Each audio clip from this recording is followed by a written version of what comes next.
Oh, kowe keringete nggon gulung ati dlewer-dlewer kuwi. Jane iki jodek gurnan ora to Lek kanggonan kowe iki. Manglapke, Pak. Oh iya kene. Wah, alah.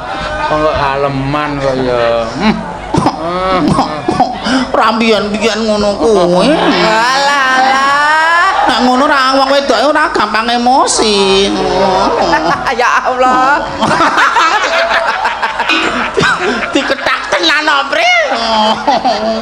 Jono nembang sing apik. Ingkang sae nggih. Engko kanca-kanca tak sengenane nek. Lampel astanipun untuk menguatkan hati saya. Alah. Lho wong wedoke ngono kuwi ra ketok. Engke dugi griya gek dianu Le. Ora kudu pamer kemesraan di muka umum ning gek dilapi ngangge remukan botol mengke. yen saya astanipun gatel. Ora. Engko aku gur semelang nek ngantek melepuh iki lho Lek engko.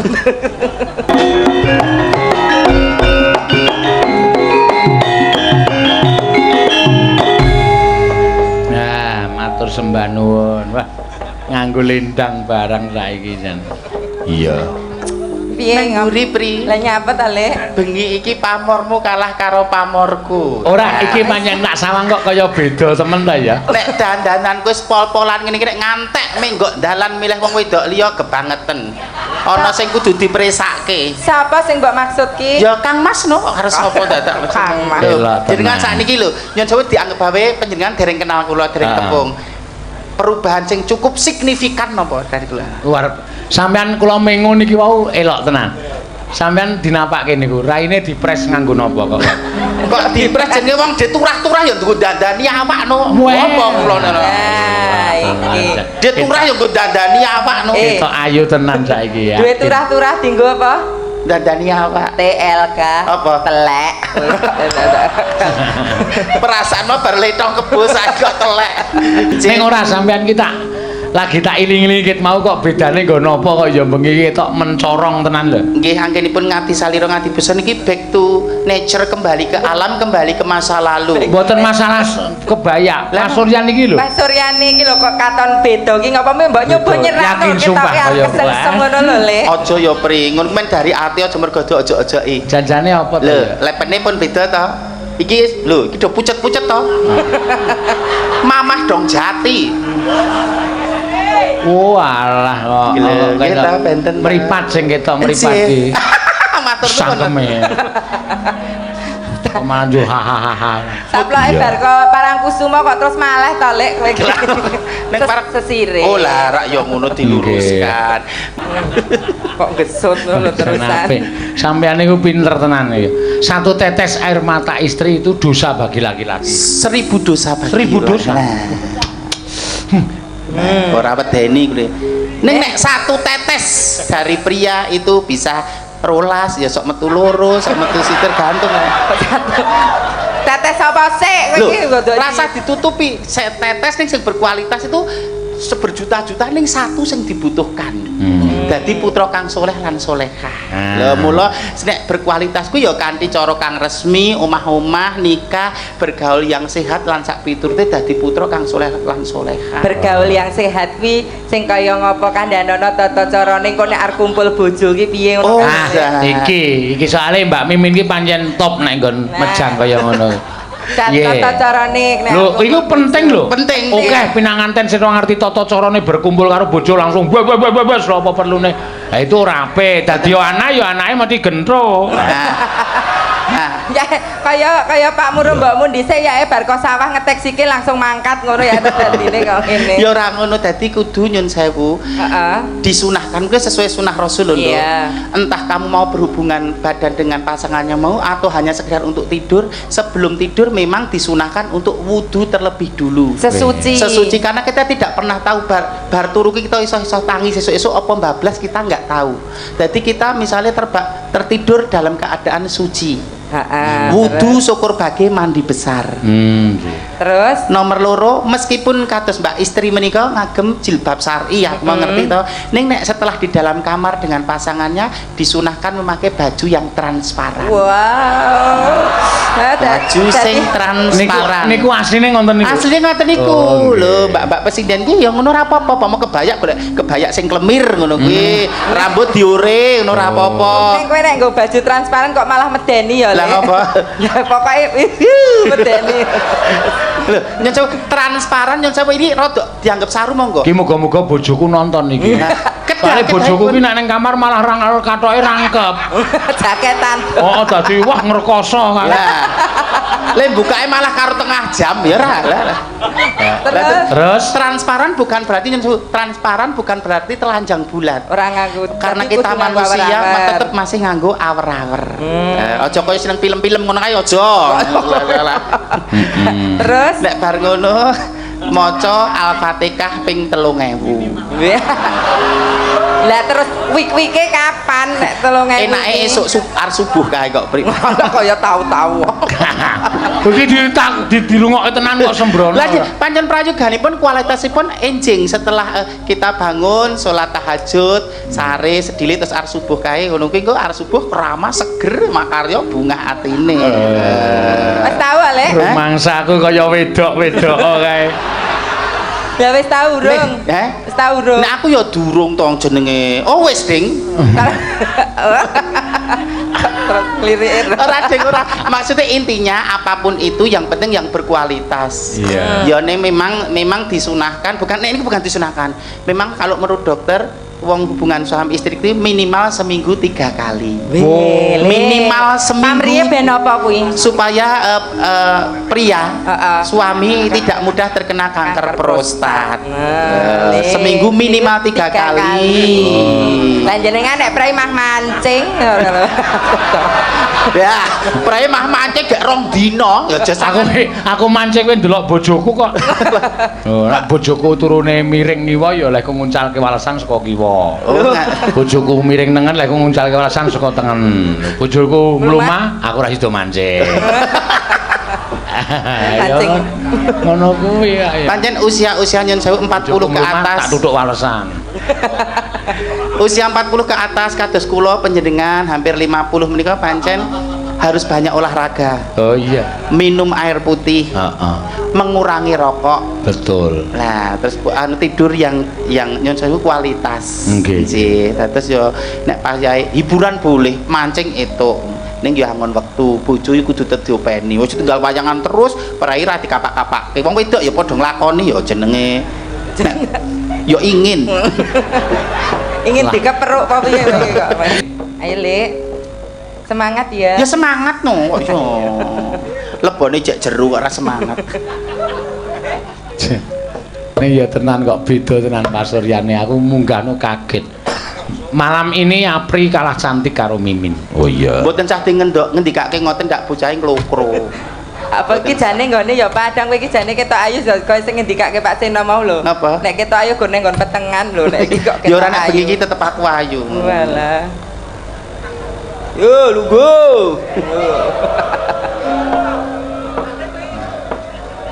Saben bengi nyawa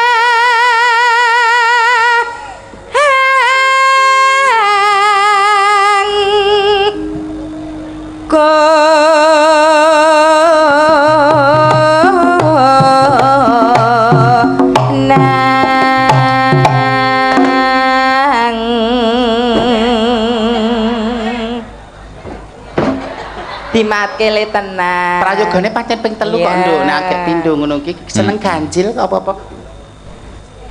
Kok angel men to lek kowe iki mbok nyoba ya nek aku ya. Ora ketemu seminggu kok seraten anangan men dalan iki. Nyoba nek aku. Ayo gak coba nek kowe. Pas ki lek.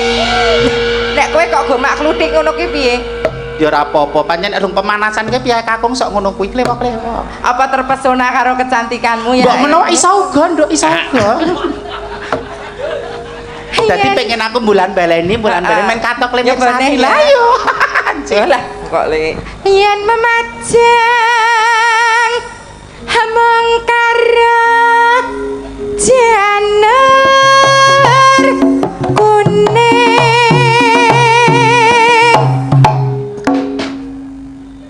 Iki mesti wis mapan apa-apa agak pisan kan biar kulino. Mas Mantri monggo nggih kanca-kanca dipun siagakaken nggih warga laras hebat kok. Jare nek ro ping 3 lagi pindho kok. Mas Mantri sepindah malih. Dia sepindah malih, Jeng. Yo. Saestu lho menika mboten matur dura lho. Engko nek kringete met wis luntur lho. Tak sido ayu lho. Kok muring-muring. Piye ora beneran. Munduran, Nduk. Oh iya. Kira bukan tuwa. Iya. Apa? Dumateng ingkang kinurmatan Ki Sena Nugroho. Heeh.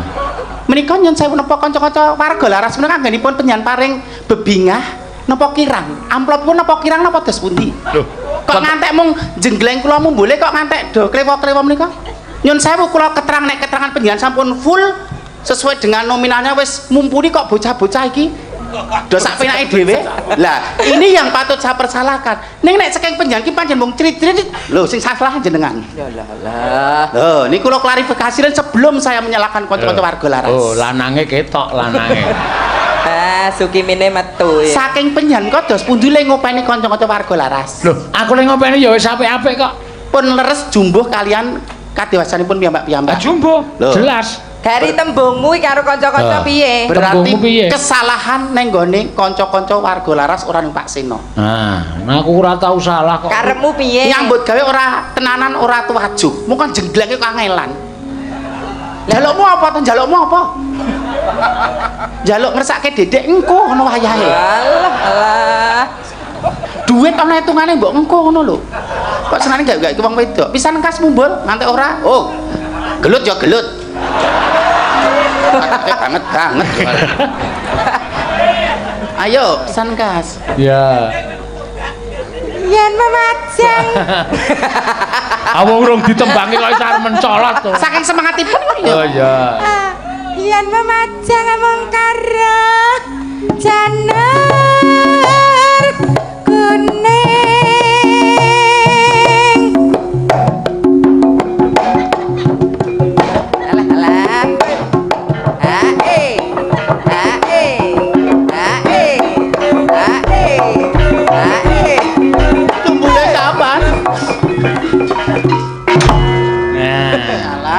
Lah mung sakmene ora kompak kaya cah ajaran. Mah kaya ngiringi wong roda ya, Lek. Ya to Pri, nek karo kowe penak aku ora penak. Ya ngomong sing apik karo Kanca-kanca warga laras ingkang kinurmata. Kegandengan kula kok her-hering bintang tamu.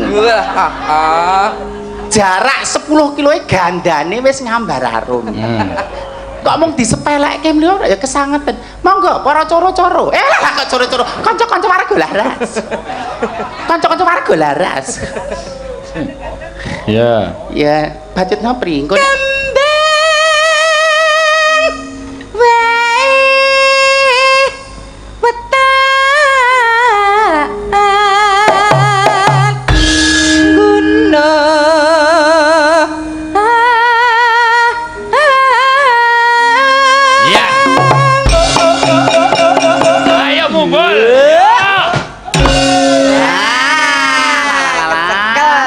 wis penak ra nggo kecethit. Wah. Sip. Kowe tau ta, Mas?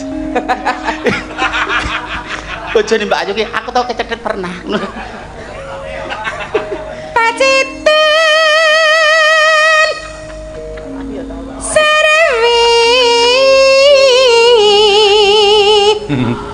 Jana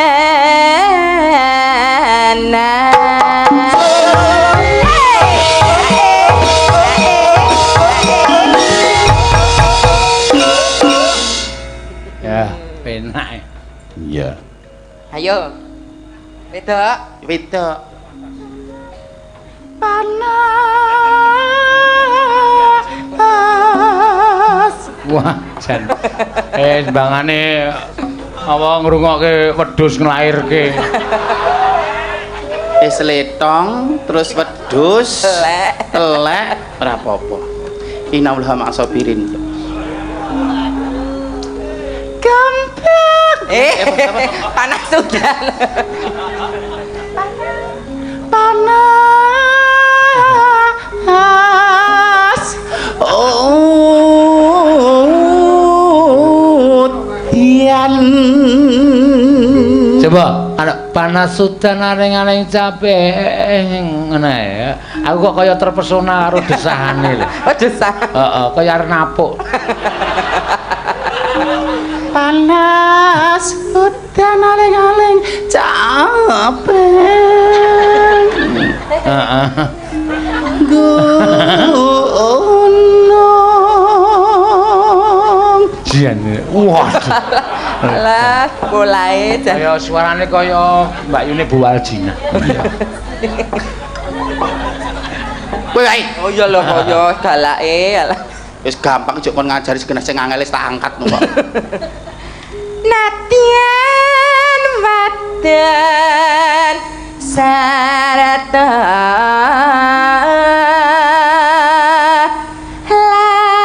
lanang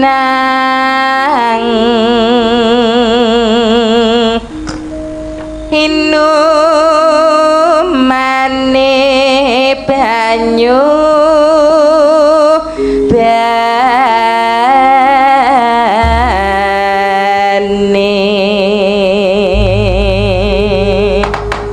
Ya.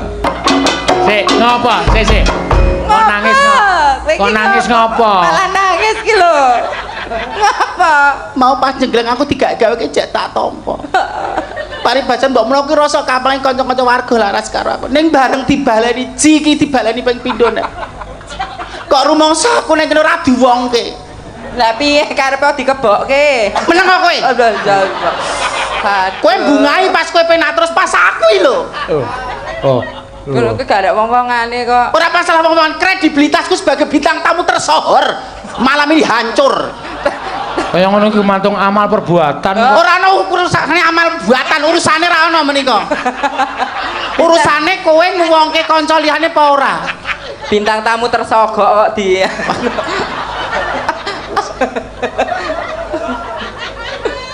Nyon sewu, Mas. Wong nyambut gawe mong tinemong. Kowe pengen diregani wong kudu ngreganono wong liya. Kowe pengen dihormati wong ngurmatono wong liya. Wong sabar ya ana watese lho, Mas. Aduh, kayak kepiye to, Lek? Aku wis rande wong tuwa. Ning jasate wong tuwa aku kono ora trimake nek ngancak aku dadi plekono kaya ngono.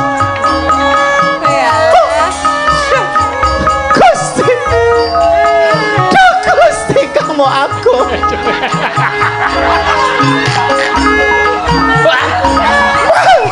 Aku nesu mama jogeti.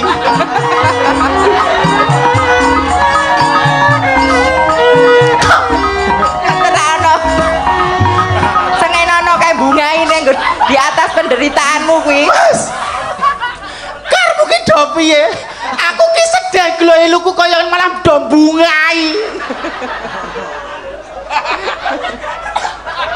Ketat pedak jempol karo Pak Senodoan. Bapak ini kemang rasa, Bang Jawa ki bicara tentang kemang rasa. Tepo seliro. Banget. Garuan lho, Lek, garuan. Mek garuan ra gagas kulino. Rumangsamu. Ya saiki digawe apik. Wis kene sayang kene. Halo, wis dianu. Ora mau ngebang-bang, ora mau nyemi lho menika. Kanca-kancaku nek nganti nabuhi glothekan tak pecate doan. Lah, penjara kedah tegas ngoten niku pemimpin sing tegas ya ngono kuwi. Iya. Pemimpin rakyat mau kalah karo bocah-bocah. Kene sayang kene. Tapi ora kuat ngono kuwi. Sing dadi korban wong wedok. Wis, Kowe iki pantes dikorbanke kok. Lho, wis wala-wali to agak ngendika ngono ae. Wis tenan bela tenan mboten. Iki lho disudang Mbak Apri lho rene. aja kakek nesu mesakno kala menjengmu kuwi lho, kok Le. Banget. Antek munggah miduk kok. Dan aku gawe ngono piye to? Gawe seneng aku sedih lho wae piye to. Oh, kowe kringete nggon gulung ati ndlewer-ndlewer kuwi. Jane iki jodhek gurnan ora to, Lek, kanggonan kowe iki. Manglapke, Pak. Oh iya kene. Wah, alah kok haleman kok ya. Rambian-bian ngono kuwi. Alah. Nek ngono ra wong wedoke ora gampang emosi. Ya Allah. Diketak tenan Apri. Jenengan ku aja pilih kasih. dupeh apri suarane apik, apri enom, apri ayu. Pak sing mbok anu Pak Seno ki Pak. Sing nabuh ki kanca-kanca kok iso sengeni aku ki piye? Nek jenengan tegas kanca-kanca ora bakal nglirwake. Pak Seno mah Debrono kok. Kaos kaki mereke apa? Mereknya Sunda. Jono nembang sing apik. Ingkang sae nggih. Engko kanca-kanca tak sengenane nek. Ngampel astanipun untuk menguatkan hati saya. Alah. Lho wong wedoke ngono kuwi ra ketok. Oke dugi ngriya gek di anu le. Ora kudu pamer kemesraan di muka umum ning gek dilapi ngangge remuan botol mengke. Yen saya astanipun gatel. Ora. Iku aku gur sumelang ning ngantek melepuh iki lho lek engko. Ya Allah loro tenan. Wong gelungane rambute lurus kok godheke keriting. Alah, nek wong ra seneng ra kurang ing panacat. Ayo sing apik. Seger. Iya. Hasyukur. Nganggo syukur kok hasyukur. Aku ki ya kemayu kok ya. Syukur ngono lho. Belmu metu. Ngger. Nang sabang bayi sing tak kandhut. Wiwit isih ana keluarga bane ibu wae. Gua kabar. Wiwit isih ana keluarga bane ibu wae bapakmu. Ya ramamu wis ora tresno marang kowe, Ngger. Yalah. Dheweke wis tak siyo marang aku. Yalah, Ger. Iki ana ning weteng kok kesusu metu, gek ndase wis inguk-inguk kaya ngono. Apa meneh nek sliramu besok wis lahir ning alam donya iki? Apa ora malah disia-sia karo ramahmu, Ger?